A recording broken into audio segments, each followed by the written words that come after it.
Magandang araw mga ka-Kaiju Recap at welcome back sa ating channel.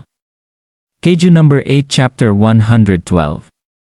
Nagpatuloy ang chapter kung saan matagumpay na napatalsik ng Kaiju number 8 ang Kaiju number 9 sa drop site 14 na kung saan naroon si Captain Ashiromina at daladala ang kanyang signature weapon. Mabilis namang sinabihan ng operator ang kapitan na may isa pang magazine ang natitira. Ang gun barrel at uni organ ay nasa maayos na kalagayan kaya pwede na itong gamitin kahit sa anumang oras. Naghahanda na si Captain Ashiromina upang maglunsad ng pag-atake sa Kaiju number 9. Gamit ang kanyang signature weapon, nagpakawala ito ng isang bala patungo sa sugat ang Kaiju number 9.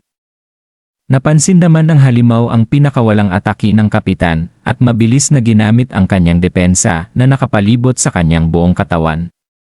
Nang naglapit na ang pananggalang at atake ng dalawa, ay hindi kinaya ng depensa ng Kaiju number 9 ang atake ni Captain Ashiromina at unti-unti itong nasisira. Matagumpay na napatama ni Captain Ashiromina ang kanyang atake sa dibdib ng Kaiju number 9 na naging dahilan upang lumitaw ang pinaka-core ng halimaw. Dinamdam ng Kaiju number 9 ang ataking natanggap niya at sinabi nito sa kanyang sarili na si Ashiromina ay nagawang sirain ang aking baluti sa isang atake lang. Ngayon, wawasakin nila ang aking core gamit ang isa pang alternatibong forma ng galaw.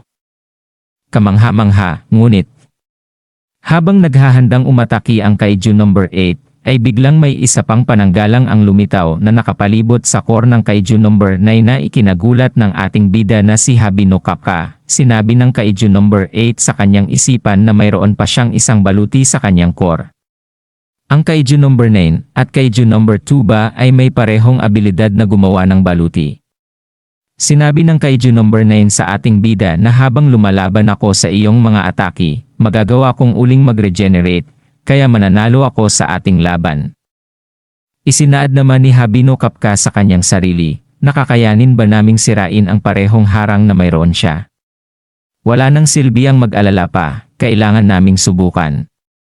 Sumigaw ang Kaiju number 8 at inihanda ang kanyang sarili upang magpakawala ng isang atak patungo sa kalaban. May bigla namang naramdamang kakaiba na nangyayari sa katawan ng Kaiju number 9 na hindi niya inasahan at ang ulo ng Kaiju number 2 ay nawala sa kanyang katawan. Sinabi ng Kaiju number 9 sa kanyang sarili na anong nangyayari.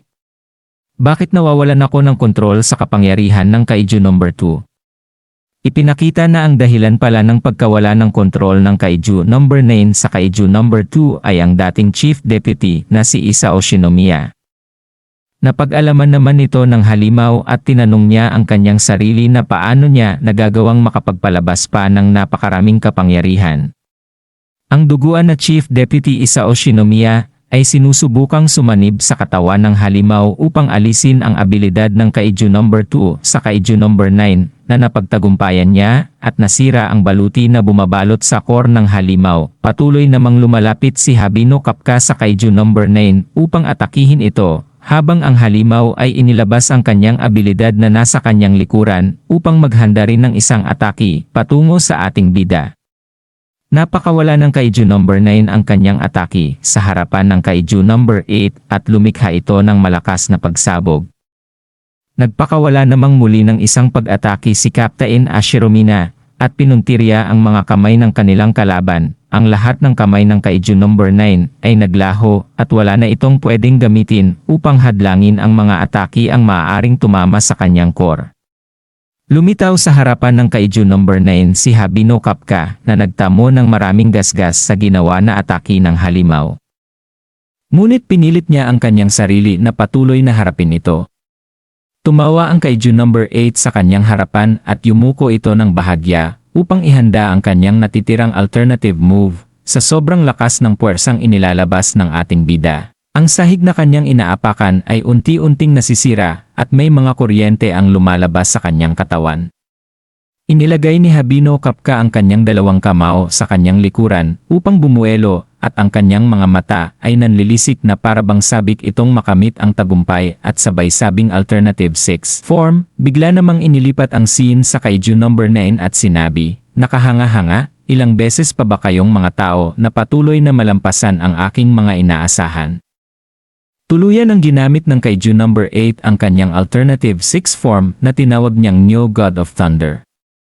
Ginamit niya ang kanyang dalawang kamao upang suntukin ang core ng Kaiju number 9 na naging dahilan upang unti-unti nitong masira ang core ng kanilang kalaban. Sa sobrang lakas ng ataking pinakawala ni Habino Kapka, ang umaapaw na puwersa ng kanyang 6 form ay tumago sa likuran ng Kaiju number 9 at nagliparan ang mga bato at mga sasakyan na nasa likod papalayo sa kanila. At dito na natatapos ang Kaiju number 8 chapter 112. Ang next chapter 113 ay ilalabas daw sa August 29 pa, ngunit maaari pa itong magbago at ma-post na lang ako kung sakaling may pagbabago sa naturang release date ng next chapter. At kung nagustuhan nyo ang aking video ay huwag kalimutang mag-like, share and follow naman po ng ating Facebook page. Damain nyo na din mag-subscribe mga idol. Shout out kay Mark Anthony Agdamina Goles at Kenneth II. Baka nemen!